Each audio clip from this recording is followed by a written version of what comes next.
Hello అండి. అందరికీ నమస్కారం. Welcome back to our channel.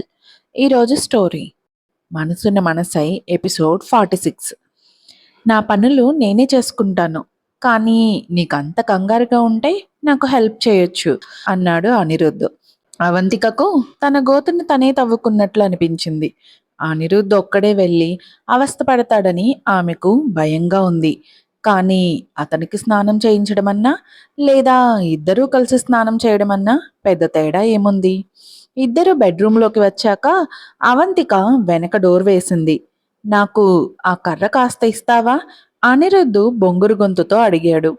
ఆ కర్ర ఎక్కడుందో అడుగుదామనుకునే లోపే అవంతికకు అది కనిపించడంతో దాన్ని అతనికిచ్చింది. అనిరుద్ధ్ ఆ కర్ర సాయంతో వీల్ చైర్ నుంచి పైకి లేవడానికి ట్రై చేశాడు. మీకేం పర్లేదు కదా? అవంతిక కంగారుగా అడిగింది.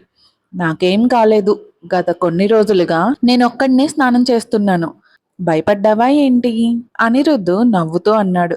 అవంతిక సిగ్గుపడుతూ కావాలని నన్ను ఆట పట్టిస్తున్నారా అంది. నీ రియాక్షన్ ఎలా ఉంటుందో చూద్దామని అని చెప్పి అనిరుద్ధు బాత్రూమ్ వైపు వెళ్ళాడు.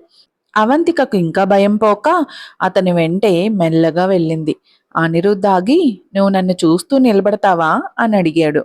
అవంతిక మొదట వద్దని తలూపినా వెంటనే నాకు కొంచెం భయంగా ఉంది. మీ ప్యాంట్ మీరే విప్పగలరా? దెబ్బలు ఉన్న చోట ఏమైనా తగులుతుందేమో అంది. ఈ ప్యాంటు చాలా లూజ్గా ఉంది. ఈజీగానే వచ్చేస్తోంది అనిరుద్ధ్ చెప్పాడు. అవంతిక సరేనంది. ఆమెకు నమ్మకం కలిగించడానికన్నట్లు అనిరుద్ధ్ తన బెల్ట్ విప్పి ఆమె ముందే ప్యాంటు తీయడానికి రెడీ అయ్యాడు. అవంతిక ముఖం ఎర్రబడిపోయింది. నేను బయటే ఉంటాను. ఏమైనా హెల్ప్ కావాలంటే నన్ను పిలవండి అని చెప్పి అవంతిక త్వరగా బాత్రూమ్ బయటకు వచ్చేసి డోర్ వేసేసింది. హమ్మయ్య అనుకుంటూ అక్కడి నుంచి వెళ్దామనుకుంది. కానీ ఒకవేళ అతను పిలిస్తే వినపడదేమోనని అక్కడే నిలబడింది. అంతలోనే సుమతి డోర్ కొట్టి అవంతిక బట్టలు పట్టుకొని లోపలికి వచ్చింది. అనిరుద్ బాబు స్నానం చేస్తున్నారా అవంతికమ్మ అని అడిగింది సుమతి. అవంతిక తల ఊపి ఆమె చేతిలోంచి బట్టలు తీసుకుంది. ఆయన ఎప్పుడూ ఒకరే స్నానం చేస్తారా అని అడిగింది. అవునమ్మా, అనిరుద్ బాబు ఎవరి హెల్ప్ తీసుకోరు అంది సుమతి. చాలా మొండి పట్టుదల అంది అవంతిక. అవునమ్మా, అనిరుద్ బాబుకి మొండితనం ఎక్కువ. ఎంత కష్టమైనా సరే తన పనులన్నీ తనే చేసుకోవాలనుకుంటారు అంది సుమతి. అవంతిక కూడా నాకు ఒక్కోసారి ఆయనలోని అలవాటు అస్సలు నచ్చదు అంది. అలా అనుకోవద్దమ్మా. అనిరుద్ బాబు గతంలో ఏం అనుభవించారో నాకు తెలియదు కానీ ఆయన మనసంతా వెన్న. చాలా మంచివారు అంది సుమతి. మంచివారా? అనిరుద్ధుని వర్ణించడానికి అది సరైన పదం కాదు. కానీ అతన్ని చెడ్డవాడు అనడం కూడా తప్పే అవుతుంది. డిప్రెషన్లో ఉన్న వాళ్ళే అందరికంటే మంచివాళ్ళని డాక్టర్ చెప్పారమ్మా అంది సుమతి. ఆయన డిప్రెషన్లో ఉన్నారా? అవంతిక ఆశ్చర్యంగా అడిగింది. అవునమ్మా, ఒక వారం రోజులు డిప్రెషన్ మెడిసిన్స్ వాడారు అంది సుమతి. ఆ మాట వినగానే అవంతిక మనసంతా బరువెక్కింది. అనిరుద్ధ్ ఎలాంటి వాడో తనకింకా పూర్తిగా తెలియలేదనిపించింది. అతడు పైకి కఠినంగా కనిపించినా లోపల చాలా సాఫ్ట్. మనసులో ఎంతో ఆరాటం ఉంటుంది. స్నానం పూర్తయ్యాక అనిరుద్ధు కర్ర పట్టుకొని తెల్లటి నైట్ డ్రెస్లో బయటకు వచ్చాడు. అవంతిక అతనికి హెల్ప్ చేయడానికి దగ్గరకు వెళ్ళినప్పుడు అతని తడి జుట్టుని చూసి తలస్నానం ఎలా చేశారు అని అడిగింది. కూర్చొని చేశాను అన్నాడు అనిరుద్ధ్. ఉండండి, నేను మీ జుట్టు ఆరబెడతాను అని చెప్పి బాత్రూమ్ నుంచి డ్రయర్ తీసుకువచ్చింది అవంతిక. ఆమె జుట్టు ఆరబెడుతున్నంతసేపు అనిరుద్ధ్ ప్రశాంతంగా కూర్చున్నాడు. అవంతికకు ఆ క్షణం అలాగే ఆగిపోతే బాగుందనిపించింది. అంతలోనే అనిరుద్ధు ఆమె చేయి పట్టుకొని ఆరిపోయిందిలే అన్నాడు. ఆ సరే అని అవంతిక తన ఆలోచనలోంచి బయటకు వచ్చి డ్రయర్ ఆపేసింది. అంతలోనే ఆమె చూపు అతడు కట్టుకున్న కట్టు మీదకు వెళ్ళింది. దెబ్బ తగిలిన చోటు నుంచి రక్తం కారుతోంది. మీ దెబ్బకు మళ్ళీ కట్టు కట్టాలి. నేను ఫస్ట్ ఎయిడ్ బాక్స్ తీసుకొస్తాను అంది అవంతిక. ఆమె వెంటనే కిందకి వెళ్ళి సుమతి దగ్గర ఫస్ట్ ఎయిడ్ బాక్స్ తీసుకుని పైకి వచ్చింది. అనిరుద్ధ్ కాళ్ళ దగ్గర కూర్చొని ఆ కట్టు విప్పడం స్టార్ట్ చేసింది. అతని దెబ్బ ఆమె ఊహించిన దానికంటే చాలా పెద్దగా ఉంది. చర్మం ఊడిపోయి చాలా భయంకరంగా కనిపిస్తోంది. అతనికి ఎంత నొప్పిగా ఉందో. ఆమె కట్టుకడుతున్నంతసేపు అనిరుద్ధ్ అస్సలు కదల్లేదు. ఆమె గాలి పీల్చుకోవడం కూడా వేగంగా మారిందని అతడు గమనించాడు. చూడడానికి అలా ఉంది కానీ నాకేం నొప్పిగా లేదు అన్నాడు ఆమెను ప్రశాంతపరచడానికి. అతడు అబద్ధం చెప్తున్నాడని ఆమెకు తెలుసు. అవంతిక కావాలని ఆ దెబ్బ మీద తన వేలితో చిన్నగా నొక్కింది. అనిరుద్ధ్ ఒక్కసారిగా నొప్పికి ఊపిరి గట్టిగా పీల్చుకున్నాడు. ఇప్పుడు చెప్పండి, నొప్పిగా లేదా అని కళ్ళమ్మట నీళ్లు తిరుగుతుండగా అతని వైపు చూస్తూ అంది అవంతిక. అనిరుద్ధ్ వెనక్కి జరిగి కళ్ళు చిన్నవి చేసి లేదే, నాకేం నొప్పిగా లేదు అన్నాడు. ఆమె మళ్ళీ అక్కడ నొక్కదని అతనికి తెలుసు. ఎందుకంటే అతనికి నొప్పి ఉంటే ఆమె మనసు తట్టుకోలేదు. పడుకోండిక, కనీసం ఒక వారం రోజులు బెడ్ రెస్ట్ తీసుకోవాలి, ఇటు అటు తిరగొద్దు అని గట్టిగా చెప్పి అవంతిక బాత్రూంకి వెళ్ళిపోయింది. అనిరుద్ధ్ మంచానికి ఆనుకొని సైడ్ టేబుల్ మీద ఉన్న ఫోన్ తీసి ఒకరికి కాల్ చేశాడు. ఏం తెలిసింది అని అడిగాడు. ఆ తుపాకీ దెబ్బ కారులో ఉన్న దాడి చేసిన వ్యక్తికి తగిలింది, కానీ మెయిన్ పార్ట్స్కి ఏమీ కాలేదు. ఆ దాడి చేసిన వాడిని పోలీసులు విచారిస్తున్నారు. వాడు చాలా మొండిగా ఉన్నాడు, ఏమీ చెప్పడం లేదు. నోరు విప్పించడానికి కాస్త వేరే మార్గాలు వాడాలి. తెల్లారేసరికి వాడు నిజం చెప్తాడు అని అవతలి వ్యక్తి చెప్పాడు. వాడు నిజం చెప్పేంత వరకు చావకుండా చూడండి అని అనిరుద్ధ్ ఆర్డర్ వేశాడు. తనని చంపేంత నీచమైన పనికి ఒడిగట్టినది ఎవరో అనిరుద్ధ్కి తెలియాలి. 6 నెలల క్రితం జరిగిన కారు యాక్సిడెంట్ వల్ల అతడు కోమాలోకి వెళ్ళాడు. ఈసారి మళ్ళీ అలాంటిది జరగనివ్వకూడదు. అనిరుద్ధ్ ఫోన్ పెట్టేసి డ్రాయర్లో ఉన్న టాబ్లెట్స్ తీశాడు. అతడు 4 రకాల మెడిసిన్స్ వాడాలి. ప్రతిసారి గుప్పెడు టాబ్లెట్స్ మింగాల్సిందే. వాటిని వేసుకొని నీళ్ళ గ్లాస్ టేబుల్ మీద పెట్టాడు. అంతలోనే బాత్రూమ్ డోర్ తెరుచుకొని అవంతిక బయటకు వచ్చింది. నేను బాగా ఆలోచించాను. మీకున్న దెబ్బలకి మనం ఒకే మంచం మీద పడుకోవడం మంచిది కాదు. నిద్రలో నా చెయ్యి ఏమైనా తగిలితే మీకు నొప్పి వస్తోంది అంది అవంతిక. నిజంగానే నన్ను తగులుతావని భయపడుతున్నావా, లేక నా నుంచి తప్పించుకోవడానికి చూస్తున్నావా? అనిరుద్ధ్ తన లోతైన కళ్ళతో చూస్తూ అడిగాడు. అవంతిక ముఖం ఎర్రబడి అతనికి కాస్త దూరంగా మంచం మీద కూర్చుంది. ఇప్పుడు ఓకేనా? మీరున్న పరిస్థితికి నన్నేమి చేయలేరని నాకు తెలుసు. ఇక నేనెందుకు భయపడతాను అంది అవంతిక అతన్ని చూస్తూ. అంత ధైర్యంగా మాట్లాడుతున్న ఆమెను చూసి అనిరుద్ధ్కి ఆమెను దగ్గరకు తీసుకోవాలనిపించింది. అతడు ఆమె తల వెనుక చేయి వేసి తన వైపు తిప్పుకొని చటుక్కున ముద్దు పెట్టుకున్నాడు. రాత్రి 3 గంటల సమయంలో అనిరుద్ధ్ చేయి చాచి అవంతికను తన దగ్గరకు లాక్కున్నాడు. ఆమె తగిలితే అతనికి ఎక్కడ నొప్పి పుడుతుందేమోనని మంచం చివరికి వెళ్ళి పడుకుంది అవంతిక. అలా పడుకుంటే ఎక్కడ కింద పడిపోతుందో అని అతడు భయపడ్డాడు. అతడు దగ్గరకు లాగిన ప్రతిసారి ఆమె నిద్రమత్తులోని మళ్ళీ మంచం చివరికి వెళ్ళిపోతోంది. కానీ ఈసారి అనిరుద్ధ్ ఆమెను అస్సలు వదల్లేదు. అవంతిక కూడా మెల్లగా అతని కౌగిలిలో రిలాక్స్ అయిపోయింది. అంతలోనే అనిరుద్ధ్ ఫోన్ స్క్రీన్ వెలిగింది.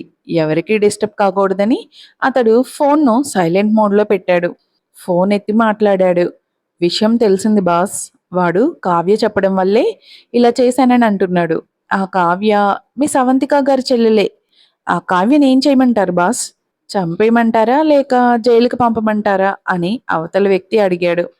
అనిరుద్ధ్ అవంతిక నుదుటిపై చిన్నగా ముద్దు పెట్టుకొని బొంగురు గొంతుతో చంపేయండి అని ఆర్డర్ వేశాడు. మరుసటి రోజు ఉదయం 7 గంటలకు కావ్య చనిపోయిందనే వార్త వచ్చింది. ఆమె తను ఉన్న హోటల్ రూమ్ కిటికీలో నుంచి కిందకి దూకి చనిపోయింది.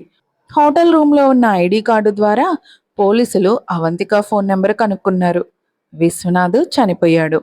వసుంధర దేశం దాటి వెళ్ళిపోయింది. ఇప్పుడు ఆ శవాన్ని గుర్తుపట్టడానికి అవంతిక తప్ప ఎవరూ లేరు. అవంతిక నిద్రమత్తులోనే ఫోన్ ఎత్తి మాట్లాడింది.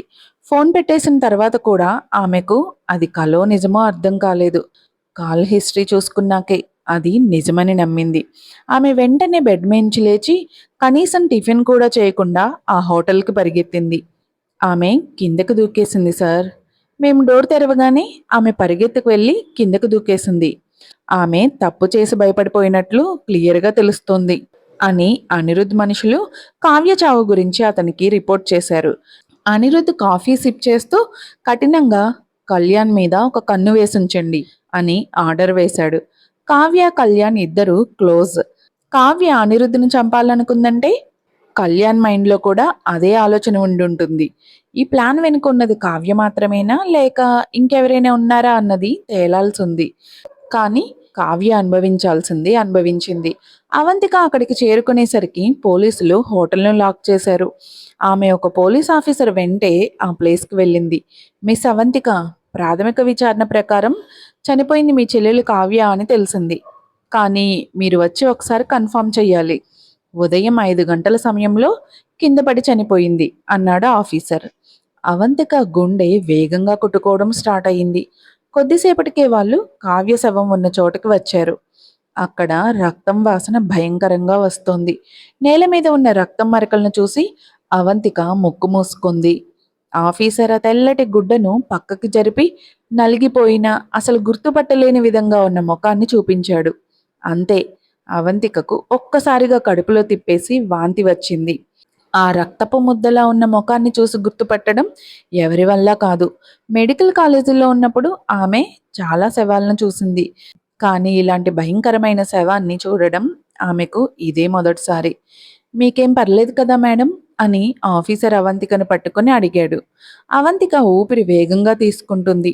సారీ, నేను గుర్తుపట్టలేకపోతున్నాను. ఏదైనా డిఎన్ఏ టెస్ట్ చేయండి అని అంది అవంతిక. చేయొచ్చు మేడం, కానీ దానికి కాస్త టైం పడుతుంది అన్నాడు ఆఫీసర్. నేను చెప్పలేను, అసలు గుర్తుపట్టలేకపోతున్నాను అంది అవంతిక. ఆమె మళ్ళీ ఆ శవం వైపు చూసి కళ్ళమట నీళ్లు కార్చింది. ఆమె మనసంతా కంగారుగా ఉంది. ఇది కేవలం ఒక చెల్లెల్ని కోల్పోవడం మాత్రమే కాదు.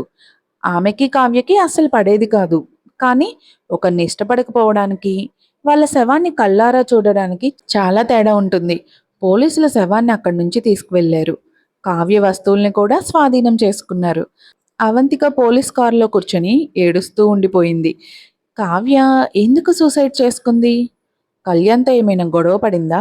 అవంతిక ఫోన్ తీసి కళ్యాణ్‌కి కాల్ చేసింది. హలో అవంతిక. కళ్యాణ్ ఫోన్ ఎత్తాడు.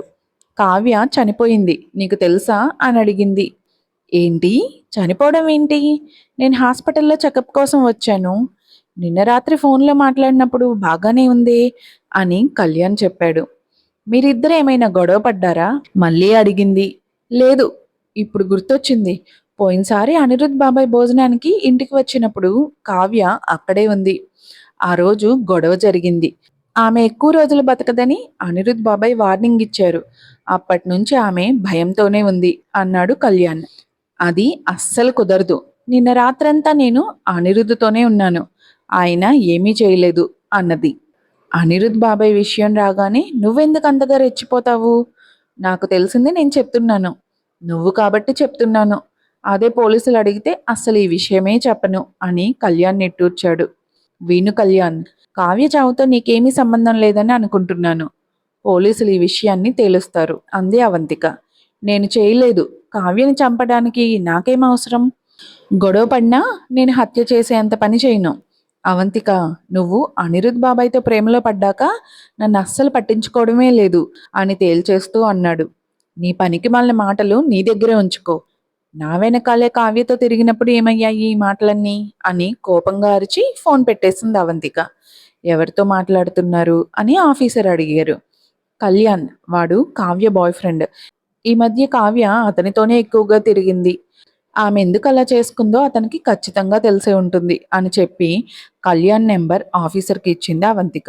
ఆ మధ్యాహ్నం అవంతిక పోలీస్ స్టేషన్ నుంచి బయటకు వచ్చి క్యాబ్ ఎక్కి తన తల్లి సుజాత గారి ఇంటికి వెళ్ళింది. కావ్య చనిపోయిన విషయాన్ని సుజాత గారికి చెప్తూ, నేను ఆమెను గుర్తుపట్టలేకపోయానమ్మా. అంతా రక్తం, ముఖం కూడా సరిగ్గా కనిపించలేదు అంది అవంతిక. భయపడకు అవంతిక, అది దాని రాత. దాని చావుకి మనకి ఏ సంబంధం లేదు. మనం మన జాగ్రత్తలో ఉంటే చాలు అని సుజాత గారు తన కూతుర్ని గట్టిగా పట్టుకొని ఓదార్చారు. అనిరుద్ధే ఇది చేశాడని కళ్యాణ్ అంటున్నాడు. కానీ నేను నమ్మను. ఆయన ఎవరినీ చంపరు అంది అవంతిక. నువ్వు అతన్ని అడిగావా? ఒకవేళ అతనే చేసినా దానికి ఏదో ఒక బలమైన కారణం ఉంటేనే చేస్తారు అన్నారు సుజాత గారు. అదేంటమ్మా, చంపడానికి కారణం ఏముంటుంది? కావ్య ఏమైనా తప్పు చేసి ఉంటే చట్టమే శిక్షించాలి కదా అని అడిగింది అవంతిక. మరి కావ్య వాళ్ళ మామయ్య చేసిన తప్పులకి చట్టం ఏమైనా చేసిందా? నేను చంపడం సరైనది అనట్లేదు. కళ్యాణ్ చెప్పేది నిజం కాకపోవచ్చు అంటున్నాను అని సుజాత గారు అవంతిక చేతులు పట్టుకొని చెప్పారు. అవంతిక వెంటనే తేరుకొని, నీకు ఈ విషయం చెప్పడానికే వచ్చానమ్మా. నేను వెళ్తాను. నేను అనిరుద్‌ని చూడాలి అంది. నువ్వు ఇప్పుడు సరిగ్గా లేవు. నాకు భయంగా ఉంది. నేను కూడా వస్తాను పద అన్నారు సుజాత గారు. వద్దమ్మా! నేను క్యాబ్ బుక్ చేసుకొని వెళ్ళిపోతాను. నేను బాగానే ఉన్నాను అని సర్ది చెప్పింది అవంతిక. అనిరుద్‌కి కనీసం ఒక వారం రోజులు బెడ్ రెస్ట్ తీసుకోవాలని అవంతిక చెప్పడంతో ఆయన ఇంట్లోనే ప్రశాంతంగా రెస్ట్ తీసుకుంటున్నాడు. మధ్యాహ్నం 2 గంటలకి అవంతిక అనిరుద్ ఇంటికి చేరుకుంది. నీరసంగా ఉన్న ఆమె ముఖాన్ని చూసి అనిరుద్ మనసు కలిచివేసింది. నేను మీతో మాట్లాడాలి అని చెప్పి అతని పక్కనే కూర్చుంది అవంతిక. అనిరుద్ తన చేతితో అవంతిక చేయిని పట్టుకున్నాడు. ధైర్యం చెప్తున్నట్లుగా ఆమె చేయిని తన చేతిలో దాచుకున్నాడు. ఆ ప్రేమను తట్టుకోలేక అవంతిక వెంటనే తన చేయిని వెనక్కి తీసేసుకుంది. కాసేపు ఆలోచించి నేరుగా విషయాన్ని అడిగేసింది. కావ్య చనిపోయింది. ఆ చావుతో మీకేమైనా సంబంధం ఉందా? ఆమె ఎప్పుడూ అంతే అనిరుద్దుతో సూటిగా మాట్లాడేస్తుంది. అనిరుద్ధ్ కళ్ళు కఠినంగా మారాయి. నిన్న రాత్రి నన్ను చంపడానికి ఎవరు ట్రై చేశారో అడగకుండా ఆ కావ్య ప్రాణం నీకంత ముఖ్యమైపోయిందా అని గంభీరంగా అడిగాడు. కావ్య చావు ఆలోచనలోనే ఉన్న అవంతిక నిన్న రాత్రి జరిగిన దాడిని దాదాపు మర్చిపోయింది.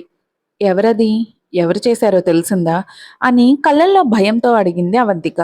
ఆ పని చేసింది కావ్య అని చెప్తే నువ్వు ఇలానే బాధపడతావా అని అడిగాడు అనిరుద్ అవంతిక వంక చూస్తూ. ఆ మాట వినగానే అవంతిక ముఖం షాక్ నుంచి అనుమానంలోకి, ఆ తర్వాత తీవ్రమైన కంగారులోకి మారిపోయింది. అంటే కావ్య చావు వెనుక నిజంగానే మీ చెయ్యి ఉందా? వేరే ఏ దారి లేదా?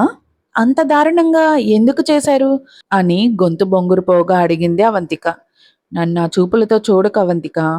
నా జోలికి ఎవరు వచ్చినా వాళ్ళను నేరుగా నరకానికే పంపుతాను.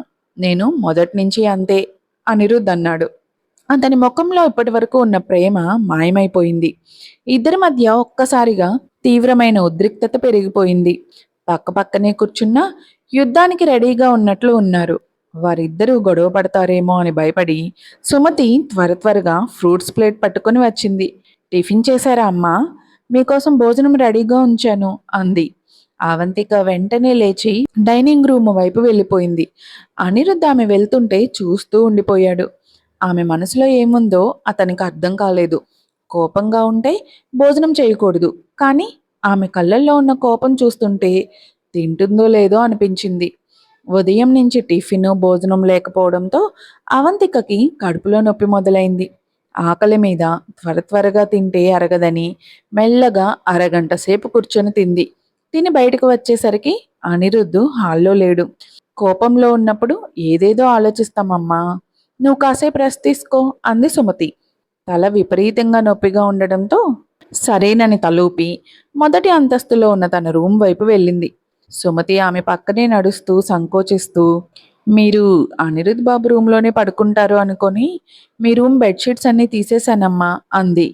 అవంతిక కనుబొమ్మలు మూడేసి, నేను ఆయన రూమ్లో పడుకోను అంది. అలా అనకండమ్మా, అనిరుద్ బాబుకి దెబ్బలు తగిలాయి. తగ్గడానికి టైం పడుతోంది. ఆయన ఎవరినీ దగ్గరికి రానివ్వరు. మిమ్మల్ని మాత్రమే ఆయన దగ్గరికి రానిస్తారు. మీరు చూసుకోకపోతే ఆయన ఎక్కడైనా కింద పడిపోతారేమో అని అని నచ్చ చెప్పడానికి ట్రై చేసింది సుమతి. కర్ర పట్టుకొని బాగానే తిరుగుతున్నారుగా, పడిపోర్లే అంది అవంతిక కఠినంగా. నువ్వు కోపంలో అంటున్నావమ్మా అంది సుమతి. లేదు, నేను నిజమే చెప్తున్నాను అవంతిక అంది.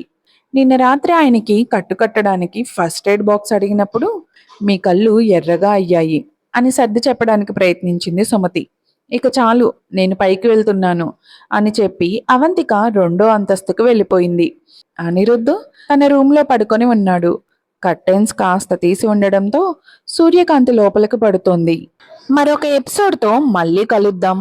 వీడియో నచ్చితే లైక్ చేయండి, మీ ఫ్రెండ్స్తో షేర్ చేయండి. కొత్త వీడియోల కోసం సబ్స్క్రైబ్ చేసుకోవడం మర్చిపోకండి.